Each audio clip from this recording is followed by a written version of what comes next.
démb gisuma fa. gisoo fa dara. non bi ma ñëwee dama tiit ma gis policiers yi ne non amul jéggi amul taxaw. jënd ticket jëndoo ticket.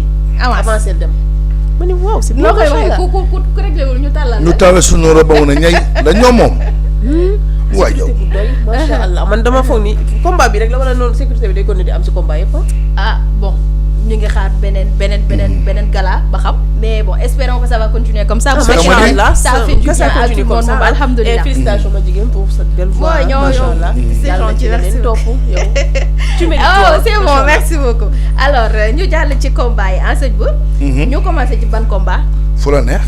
bàyyi ma ñëw ci Zambala ak Ndiaga Dolé yow dafa mel ni c'est sans surprise pour yow parce que lii moom daa mel ni prédiroon nga ko Faa ma ñëwal ci combat boobu. may féliciter Zambala bu baax di encourager Ndiaga Dolé. ne ko champion la moom il n'a pas démérité. macha allah parce que moo fi doonoon ordinateur mu daan macha allah tey bu ñu ko doonee mu daan làmb la. combat boobu ma jigéen dama fi toogoon daan ni père dana woon Zambala. Ndiaga Dolé amul fu ko Zambala mën a takkee ma ne ko Zambala gudd na. mën na ko takk mais alhamdulilah sax ba loolu ma nangu ko. mais loolu indiwul ñëwul ci làmb ji dóor mu daan ma fi am mais man Ndiaga Dolé ci moom laay ñëw Ndiaga Dolé man dama jàpp ni poids am bi mu am daf ko sonal. Ndiaga Dolé poids bi daf ko sonal loolu parce que gis nañ lim takk ci tànk bi Ndiaga Dolé mel na ne tànk bi dafay métti mais poids bi est-ce que bokkul ci li tax.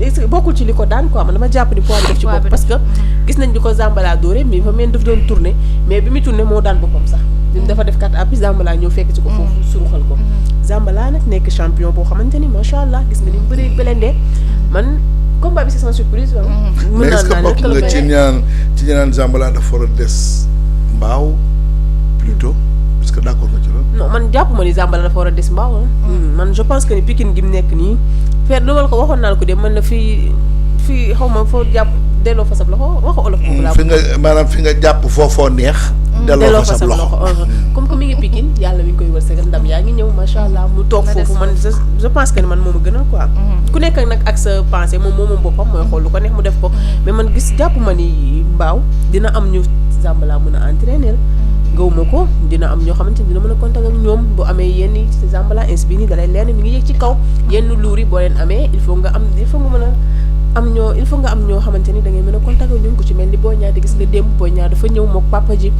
dañoo sonn ci combat Zambala parce que démb boo leen gisee rek niñ doon def ñoom ñaar kenn mënul taxaw ku ne parce que amoon nañ lu leen sonal parce que buñu déggee nit ñi naan Zambala dafa war a dellu mbaaw ñoom ins bi dañoo jàpp ni tey bu Zambala daanuwee rek tak loolu la ñëpp di indi débat na dellu mbaaw Pikine mooy loolu ñoom Boy Niang Père Dégaule doomam rek moo ko ñor noonu mais alhamdulilah yàlla suturaal na leen Zambala daan na Ndiaga Dolé mais na continuer man su ma ko doon conseil mu continuer écrit bi mu nekk nii mu continuer fa su fekkoon Zambala day dem école de lutte mbaaw Eumeu Sène Pikine la dëkk mais mi ngi mbaaw kon xanaa ñoom ñooy bokk écrit je pense wala Zambala kese moom kese nekk jaraafu mbaaw man daal ça sonne mal te dafa vague quoi Zambala nekk école de lutte mbaaw moo fay tête de file mais est-ce que dina am yeneen booy yoo xamante ni dañ fa mën a fël ak ñu mën a kontagal man xeeb naa foofu loolu. ok alors sëñ Bour yow itam loo wax ci victoire Zambala bi ñëw na ay mbokkam ëmb ko. on a bien vu ça.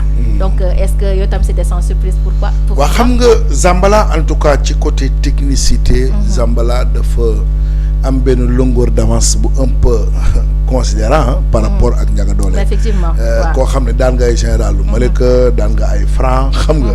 donc du n'est pas n'importe qui Zambala ñi yàgg seetaan lutte simple xam nañ ko ñoom ak ay ñoom Boy Faye ay ñoom Caaka Faye maanaam ndaanaanu bërekat la xëj na jooy gi li nit ñuy jooy rek mooy yéex gi mu yéex a déclenché parce que toll na mel na ni mu war a mel pour être dans la cour des grands maintenant Ndiaga Dolé man je ne pense pas que poids bi la parce que poids bi ci la réussir claf bi ba dem ba final. ok donc pour man poids bi du handicap mais taxawaay bi am na ci tànkam boo xam ne dafa am handicap. d'accord mooy li nga doon codé. mooy li ma doon codé keroog. d'accord donc je savais que ne que bu ko Zambala bougé loo wala bu manœuvre ko rek mën na am li mu bëgg parce que Ndiaga Dolé del xool saa buy bëri day éviter déplacement moo xam latéral wala day éviter dox ci kaw mbër mi souvent mooy ñaare day fixe nga ñëw soo ñëwee bu ngeen jàppantee mën na am chance wala ngay ñëw mu gis la dóor la coup bu fatal boo xam ne yeggali làmbam dafay yomb et Zambala l'a compris Zambala xam na ni su ko gëddee dajeeg moom ci xeex bi Ndiaga Dolé dafay xeex mais Zambala li mu doon éviter moo njëkk am solo Zambala da doon éviter jàppante ak Ndiaga Dolé daan ko ci poids moo tax il a très bien lutté. donc am na nu mu doon demee mënoon non si un Ndiaga Dolé tey supposé tey nga jàppanteeg moom bëgg ko yëkkati doo dem wala nga bëgg ko maanaam wala nga jël ko mu mbaar la comme na Bombardier defoon Modou Lo talal tànk yow day am possibilité donc Zallo lay dégg saa su ne nee na punkal buy déplacé wu day oyof mu ne punkal soo koy manœuvrer dafay oyof te effectivement il est bien placé pour le dire parce que bëri def ak Mame Ndiambane à l'époque Mame Ndiambane ëppee woon ko noo xam ne bu ñu taxawee da nga naan kii Mame Ndiambane da koy dóor mu dee te pourtant il avait gagné ce combat là donc Zambala a très bien lutté abordé le combat avec discipline moo tax keroog ma ne leen jàngat leen communication Zambala mooy nee na Ndiaga Dolé ñëpp comédien lañ la jàppee mais man jàppeewu ma la comédien effectivement dama ñëw pour bëri yow ndax xam naa ne adversaire bu sérieux la am parce que ñoom ñaar daje nañu ba pat bëri Zambala daan ko maintenant nag est-ce que Zambala day samp xeej mbaaw en tout cas mooy jaraafu dëkk ba mooy jaraaf bi de way dama xamul nag wolof Njaay dinaan kuy wàll yaa ni daa fekk fa nga dëkk daa tëggul waaw dëgg la école lit dégol def nañ ci moom lu ne jàppale nañ ko mais bu fekkee tey képp ku mbaaw am tey da ngaa génn mbaaw waaw te mbaaw bokk ci pinc lébu yi les plus respectés de la presqu'île du Cap-Vert kon mbaaw du am champion mbaaw du am moomeelam te gëm naa ni Père de Gaulle il est conscient ci loolu mooy ka kii kat fa muy bàyyeekoo di ñëw fii daan nga dégg caw mbaaw champion bu mag boobu mbaaw dafay dëkk gox boo xam ne gox bu war a mën a am écurie boppam la gox la boo xam ne am na xale yu bëri ñu ngi ci écurie yi tey mbaaw la ñuy bàyyeekoo donc pour man c'est à lui maanaam de voir. yow qu'est-ce que tu penses de tout ça? Non je pense qu'il est temps parce que école de Gaulle dafay benn école de lutte formateur comme Jàmbaar comme Dakar Sacré-Cœur mooy dañuy former dañuy defar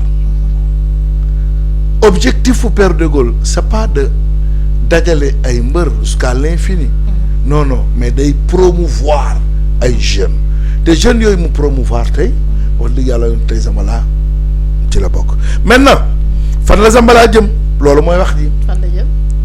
mook Serigne Ndiaye dañ fi daje woon ñoom ñaar combat ku ne ba tey di réclamer ne yaa daan Serigne Ndiaye ne moo daan Zambala ne moo daan Zambala boo ko tuddulee Serigne Ndiaye sax day siisu Serigne Ndiaye boo ko tuddulee Zambala sax day siisu. mais ku daanoon forcément victoire ba day Zambala lañ ko jox. yow loo gisoon. expert. bu ma dugal de. mais li wóor ba wóor mooy Zambala Serigne Ndiaye ku ko tëgg combat de la clarification. te ñoom ñaar kenn du bañ. Serigne Ndiaye du bañ. Zambala du bañ. ndax dañoo bëgg dajawaat ñoom ñaar. ba régler ko mais en tout cas Zambala est un lutteur phénoménal. C'est clair. Il a toutes les qualités sama géer googu sax man maay géwélam. Oui. maam Waasoor. moo dalaloon suñu maam Tafsir Bira Faali. macha allah ca Mbaaw. waaw donc nag man dama koy domte rek. mooy yoon. waaw ne ko góorgóorlul bësal demal en tout cas je le vois très loin ci làmb parce qu'il a toutes les qualités pour devenir même roi des arènes. macha allah aywa ñu jàll ci beneen combat kan ngeen bëgg ñu dem ci Tony Junior. foo dem Tyson 2 foo battre ñu. ayca ñu dem ci Tony Junior victoire bi rëy na trop trop macha allah.